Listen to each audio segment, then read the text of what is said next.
எல்லோருக்கும் நமஸ்காரம். இன்னைக்கு நம்ம பார்க்க போகிறது தி ஜானகிராமன் அவர்களுடைய ஒரு சிறுகதை பரம பாகவதன். ஒரு டிப்பிக்கல் தி ஜானகிராமன் அவர்களுடைய நக்கலும் கிண்டலும் நிறைந்த ஒரு கதை.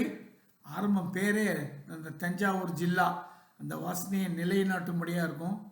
அந்த மாதிரி ஒரு சிறந்த கதையை தான் இன்றைக்கி பார்க்க போகிறோம். தி ஜானகிராமன் அவர்களுடைய பரம பாகவதன். அன்னக்குடி சம்புசையர் கண்டு முதலை கவனிப்பதற்காக ஒரு மாத லீவில் ஊருக்கு வந்து சேர்ந்தார். ஆனால் விதி வேறு ஏற்பாடு செய்திருந்தது. அறுப்பு அறுத்த தாள் களத்திற்கு வர தாமதமாயிற்று. சிவன்தான் மஷவென்று எரும மாடு மாதிரி அசைந்து வந்தான். நடைய வீசி போடுடா சிவன்தான் என்று எரிச்சலுடன் ஒரு சப்தம் போட்டார் சம்பு. ஆனால் வார்த்தையை முழுவதும் முடிக்கவில்லை. சிவ என்றுதான் அவரால் சொல்ல முடிந்தது. 3 தடவை சிவன்தான் சிவன்தான் என்று சொல்ல போராடினார். 3 தடவையும் சிவ என்பதற்கு மேலே சொல்ல முடியவில்லை. அவ்வளவுதான்.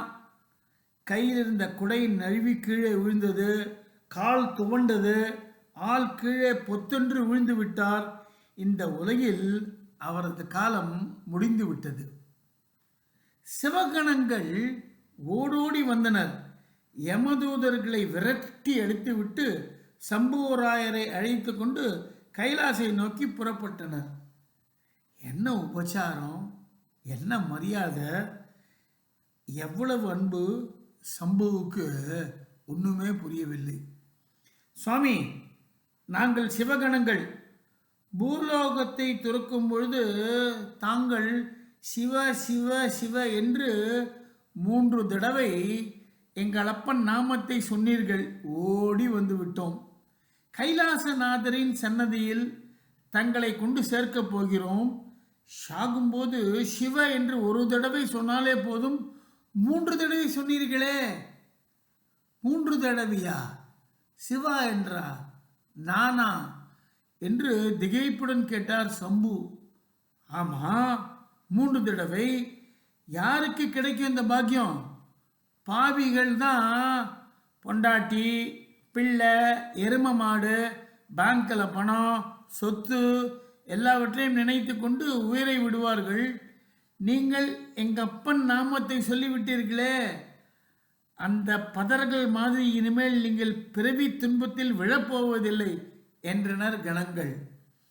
சிவனடியாருக்கு ஜே, அன்னக்குடி சம்புமூர்த்திக்கு ஜே என்ற ஜெயகோஷங்கள் எல்லாம் மார்க்கம் முழுவதும் எதிரொலித்தன. சம்பு விழித்து கொண்டு ஜாக்கிரதையாகிவிட்டார். ஓஹோ, அதை சொல்லுகிறீர்களா? ஆமா, மாரடைப்பு மாதிரி இருந்தது. சுருக்கென்று மார்பிலும் நெஞ்சிலும் ஒரு வலி ஏற்படுது பாருங்கள். சரி, நமக்கு நோட்டீஸ் வந்து விட்டது என்று தெரிந்து விட்டது. உடனே யமகிங்கர்கள் 7-8 பேர் இருக்கும். 7-8? ஏன் 5 பேர்கள் கூட இருக்கும். ஆளுக்கு ஒரு கயிற்றை எடுத்துக்கொண்டு வந்து நின்றார்கள். அந்த அடர்ந்த ரோமமும் கருப்பு உடம்பும் நெருப்பு மொழியும் பார்க்கவே நடுக்கமாக இருந்தது. என்னத்தை செய்வதென்று தயங்கினேன். நல்ல வேளையாக ஞாபகம் வந்தது. உங்கள் அப்பன் ஞாபகம் வந்தது. சிவ சிவ சிவா என்றேன். எடுத்தான்பார் ஓட்டம் அந்த பசங்கள் எல்லாம் என் அப்பன் கைலாசநாதன், கருணாநிதி, ஆபத் பாந்தவன், அநாதரக்ஷகன் அருள்தான். சந்தேகம் என்ன? மகாதேவருக்கு ஜே, பரமேஸ்வரருக்கு ஜே என்று சிவகணங்கள் நட்சத்திரங்களை இறைப்பது போல சிவநாமத்தால் ஆகாசத்தை நிரப்பினர். சுவாமி, 16,000 வருஷத்திற்கு ஒரு முறைதான் இந்த அதிர்ஷ்டம் ஒருவருக்கு கிடைக்கும். இனிமேல் சிவனடியார்களின் முன்னிலையில் உங்கள் நாமம் நின்று சுடர்விடப் போகிறது. சிவபக்த சரித்திரத்தில் இனிமேல் உங்களுக்குத்தான் முதலிடம் என்று சிவகணங்கள் தங்கள் பக்தியையும் வியப்பையும் வெளியிட வார்த்தையையும் வன்மையில்லாமையும் மிகவும் தவித்தார்கள். சரி, நாம் இப்போது நேரே எங்கே போகிறோம் என்று கேட்டார் சம்பு. ஏன்? நேராக கைலாசத்திற்குத்தான் என்றனர். அவர் திகைத்து நிற்பதை பார்த்து சிவகணங்களும் நின்று விட்டார்கள். ஏன், என்ன செய்ய வேண்டும் என்றன கணங்கள். ஒன்றுமில்லை, கொஞ்சம் காரியம் இருக்கிறது. அரை மணி நேரம் நீங்கள் இங்கே காத்து கொண்டிருந்தால் நான் போய் வேலையை முடித்து கொண்டு வந்து விடுகிறேன். ஏன், நாங்களே செய்கிறோமே. எதற்கும் தாசானுதாசர்களாக காத்திருக்கிறோம். அடியார்க்கு அடியார் நாங்கள். இதெல்லாம் உங்களுக்கு தெரியாது. ஒரு சிநேகிதரை பார்த்துவிட்டு வர வேண்டும். எங்கே இருக்கிறார் உங்கள் சிநேகிதர்? அவர் மைசூர் ராஜ்யத்திற்கு வடக்கே இருக்கிறார். ஆனால் அவரை நேர்பட எனக்கு தெரியாது. அவரை மதராஸில் இருக்கிற ஒரு சிநேகிதர் மூலமாகத்தான் பார்க்க வேண்டும். முதலில் மதராஸ் பார்க்க வேண்டும், அப்புறம் மைசூர் போய்விட்டு வரணும். அதெல்லாம் பூலோகத்தில் அல்லவா இருக்கிறது. பின்ன மதராஸும் மைசூரும் எங்கே இருக்கும்? அங்கே திரும்பி போவதானால் சிரமமாயிற்று. பரவாயில்லை, நான் போய்விட்டு தான் திரும்ப வரணும். ரொம்ப அவசரம். நீங்கள் செத்து போய்விட்டீர்களே, எப்படி திரும்பி போக முடியும்? முடியாததனால் தான் உங்களை கேட்கிறேன். யாராவது ஒருத்தர் என்னோடு வாருங்கள், போதும். அதிக நேரமாகாது, அரை மணிதான். சரி, அப்படி அவசியம் போய்த்தான் ஆக வேண்டும் என்றால் நான் வருகிறேன். நீங்கள் எல்லோரும் இருங்கள் என்று கணங்களிடம் சொல்லிவிட்டு வக்கரநாசன் என்ற ஒரு பூதம் சம்புவை அழைத்து கொண்டு பூலோகத்தை நோக்கி திரும்பினான். முதலில் வண்ணாரப்பேட்டை சிவனேசர் சங்கத்தில் நுழைந்தார் சம்பு. 5 நிமிடத்திற்கெல்லாம் வெளிப்பட்டார். வெளியே காத்திருந்த வக்கரநாசனுடன் நேராக பெங்களூருக்கு போய் சேர்ந்தார். அங்கும் வீரசைவ கழகத்தை அடைந்து வெளியே பூதத்தை இருக்க சொல்லிவிட்டு உள்ளே போனார். 3 நிமிஷத்திற்கு பின் வந்தார்.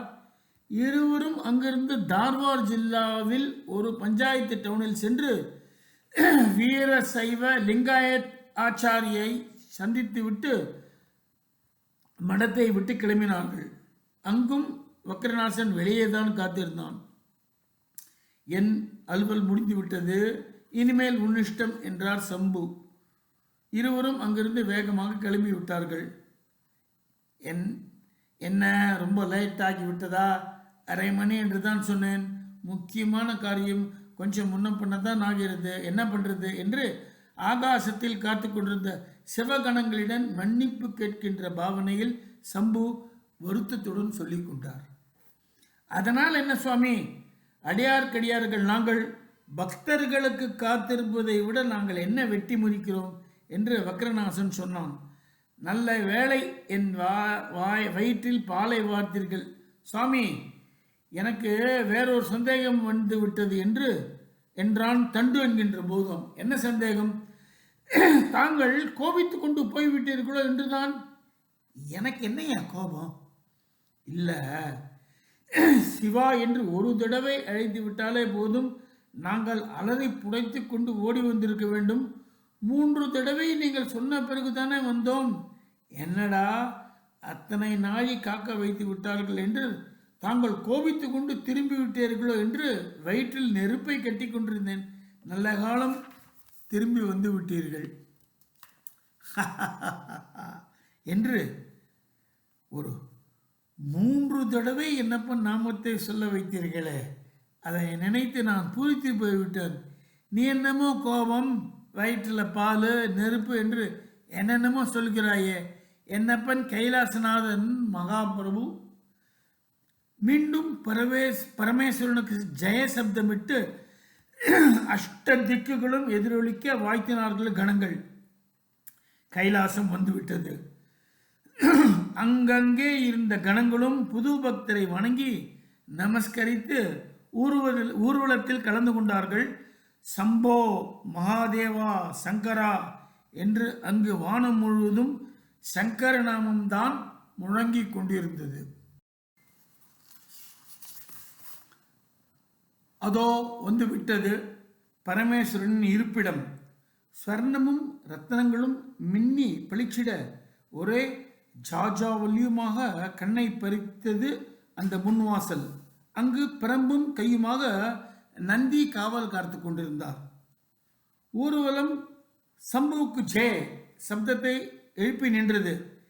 என்னடா அது கூச்சல் என்று கேட்டுக்கொண்டே நந்தி கூட்டத்தின் முன்னால் வந்து நின்றார். யாருடா அவன் என்று சம்புவை முகத்தை சுளித்து கொண்டே முறைக்க பார்த்தார். சுவாமி, பரமபக்த சிகாமணி. அப்பன் நாமத்தை 3 முறை சாகும்போது இதயபூர்வமாக சொன்ன பரமபக்தன். யாரு இவனா? இந்த அயோக்கியனா? இந்த மோசக்காரனா? சம்புவுக்கு தூக்கி வாரி போட்டது. சிவகணங்கள் திகைத்து போய்விட்டார்கள். வக்கரநாசன் முகம் செத்து விட்டது. அவனுக்கு ஆத்திரம் புகைந்தது. ஒரு பக்தனை ஒரு நொடியில் அலட்சியமாக தூக்கி எறிந்து பேசிவிட்டாரு. பதவி அல்லவா இவருக்கு பேசச் சொல்லுகிறது என்று உள்ளுக்குள்ளே புகைந்தான். சுவாமி, தாங்கள் அவ்வாறு சொல்கிறீர்களே, சாகும்போது சங்கரா என்பவர்களுக்கு கைலாசம் என்றுதானே நியதி. சட்டத்தை மீறி நாங்கள் ஒன்றும் செய்து விடவில்லையே என்று தைரியமாக சொல்லிவிட்டான். வாய் மூடிவிட்டது. ஓய், நீர்தானே அன்னக்குடி சம்பு என்று கேட்டார் நந்தி. ஆமாம். போன வாரம் உமது வீட்டுக்கு யார் வந்திருந்தா? என் மருமான் குப்புசாமி. எதற்கு வந்தான்? குழந்தைக்கு கட்டி பெரிய டாக்டரிடம் காண்பிக்க வந்திருந்தான். ஊருக்கு போகும்போது ஸ்டேஷனில் நீர் ரயில் ஏற்றி விட போனீரா இல்லையா? கரெக்டாக சொல்கிறீர்களே, நீங்களும் ஸ்டேஷனுக்கு வந்திருந்தீர்களா என்ன? போதும் உம்முடைய போலீஸ் இருப்பு. மன்னிக்க வேணும். ஓஹோ, உங்களுக்கு தான் ஞான திருஷ்டி உண்டு இல்லையா? நீங்கள் தேவர்கள் அல்லவா? ஞான திருஷ்டி இருக்கிறதுனால தான் உம்ம பாடு இப்போ அந்த இடத்துல ஊஞ்சலாடுகிறது. ஏன் அப்படி? நான் என்ன உபச்சாரம் பண்ணினேன்? வண்டி கிளம்ப 2 நிமிஷம் இருக்கிறப்போ ஒரு ஆரஞ்சு பழக்காரன் வந்தான். அப்பொழுது அந்த குழந்தை ஆரஞ்சு கேட்டது. நீர் காதிலே விழாதது போல மறுபடியும் முகத்தை திருப்பி கொண்டு நின்றீர். அது 2ஆம் தடவை கேட்டபோது யாரோ சிநேகிதரோடு பேச போகிறது போல போய்விட்டீர். வண்டி ஊதின பிறகு ஓடி வந்து, அப்பா போய்விட்டு வருகிறாயா குப்பு? டே போய்த்து வாடா பாப்பா என்று அன்பு பொங்க வழிய விடை கொடுத்தீரே இல்லையா? எனக்கு என்ன சொல்றதென்றே தெரியவில்லையே.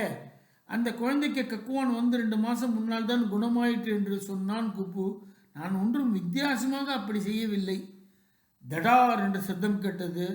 நந்தி கதவை சாத்தி கொண்டு உள்ளே போய்விட்டார். கோபமும் வேதனையும் நெஞ்சை வதைக்க நந்தி சங்கரனின் சன்னதியில் போய் நின்றார். சுவாமி, ஒரு விண்ணப்பம். என்னப்பா திடீரென்று விண்ணப்பம்? எனக்கு இனிமேல் இந்த துவாரபாலக உத்தியோகம் வேண்டாம். ஏன்?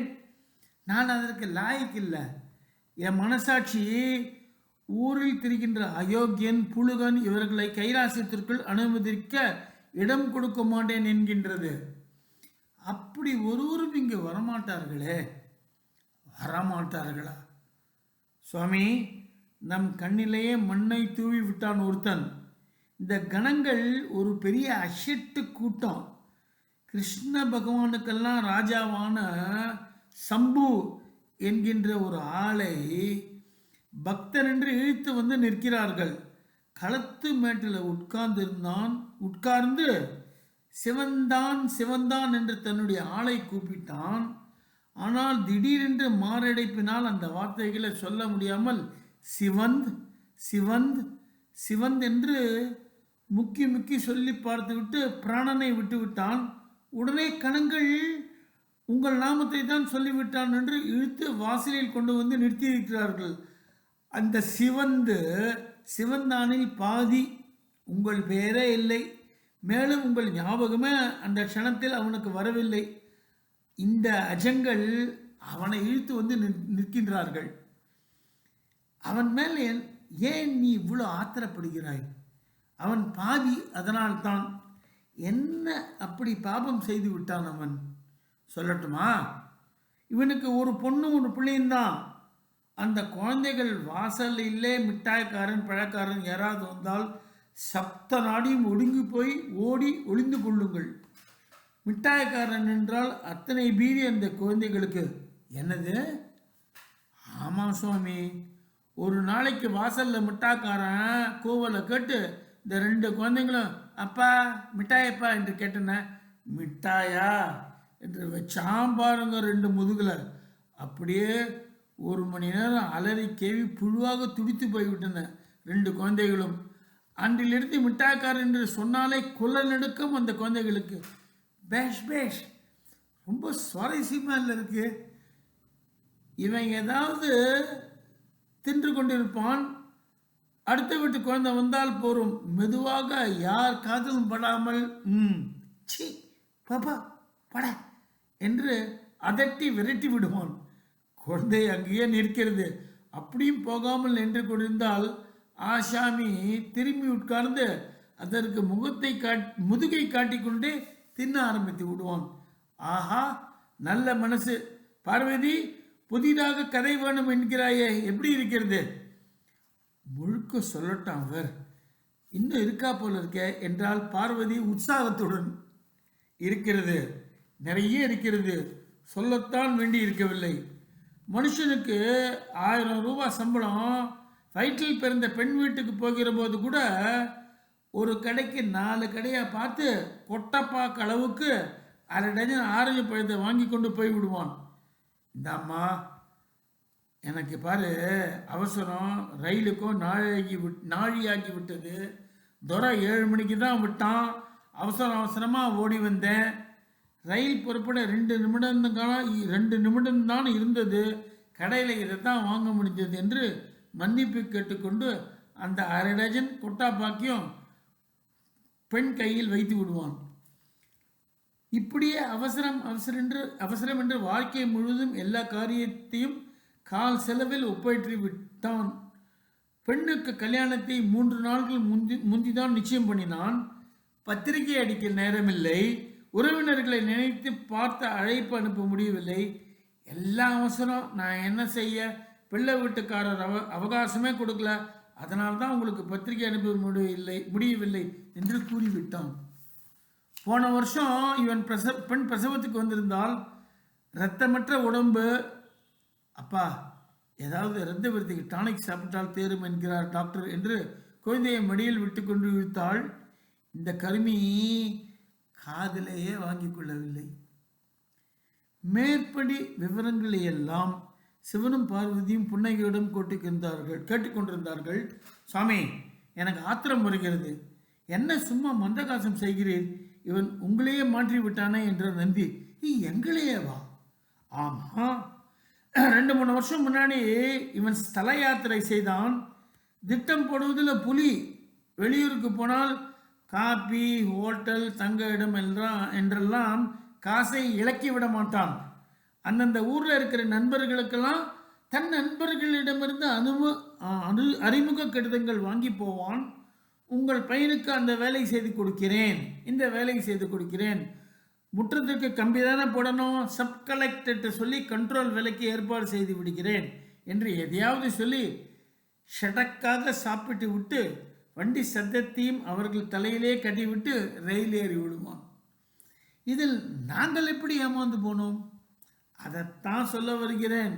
ஸ்தல யாத்திரை போகும்போது மனுஷன் கோயில் செலவுக்கான அர்ச்சனை, உண்டிக்கான காசு அவிழ்க்கவில்லை. அந்தந்த கோயில் எக்ஸிக்யூட்டிவ் ஆஃபீஸர்களுக்கு ஒவ்வொருவருக்கும் சிபாரிசு கடிதம் வாங்கி கொண்டு எல்லா காரியங்களையும் இனாகமாகவே முடித்துவிட்டு ஓடி விடுவான். சர்க்கரை பொங்கல் பிரசாதம் வேற. சிவனும் பார்வதியும் சிரித்தார்கள். இவ்வளவு நாழி வாசலில் நிறுத்தி விட்டாயே அவனை, நான் அவனை பார்க்க வேண்டும், போ, உடனே அழைத்து வா என்று மகாதேவர் உத்தரவிட்டார். நந்தி வெளியே போனார். அன்னக்குடி சம்பு உள்ளே வந்தார். சிவசன்னதியில் விழுந்து சாஷ்டாங்கமாக நமஸ்காரம் செய்தார். எழுந்தவர் இடுப்பிலிருந்து எதையோ எடுத்து மகாதேவரிடம் பரம பக்தியோடு நீட்டினார். என்ன அது?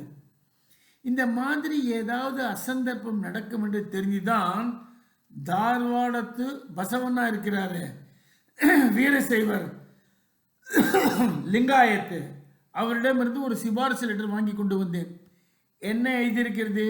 நீயே வாசியேன் கேட்போம் என்று சிவன் சொல்ல சம்பு வாசித்தார். கடிதம் கொண்டு வரும் அன்னக்குடி சாம்புவையர் நல்ல உயர்ந்த சர்க்கார் பதவியில் இருந்தவர், நல்ல அறிவாளி. இவர் அறிவு எந்த லோகத்திலும் பயனுள்ளதாக இருக்கும். சிவ சிவ சிவ என்று தங்கள் நாமத்தை தேக லியாகத் காலத்தில் 3 தடவை ஜபித்த மகத்தான சாதனையினால் தங்கள் திருவடி நீளில் யாண்டும் இருக்க தகுதி பெற்று விட்டார். இப்படிக்கு பக்த பசவண்ணா, ஓய், உம்மை யமகாதகர் என்று சொன்னால் போதாது, சிவகாதகர் என்றுதான் சொன்னால் தகும் என்று சிவன் ஆத்திரத்துடன் கத்தினார். நெற்றி பளிச்சென்றது. ஏதாவது ஆபத்து நேர்ந்து விடுமோ என்று பயந்து சரையல் என்று அந்த நெற்றிக்கணை வலது கையிலால் மறைத்தாள் பார்வதி. போ வெளியே என்று சிவபிரான் சீறினார். அன்னக்குடி களத்து மேட்டில் கிடந்த சம்பு கண்ணை திறந்தார்.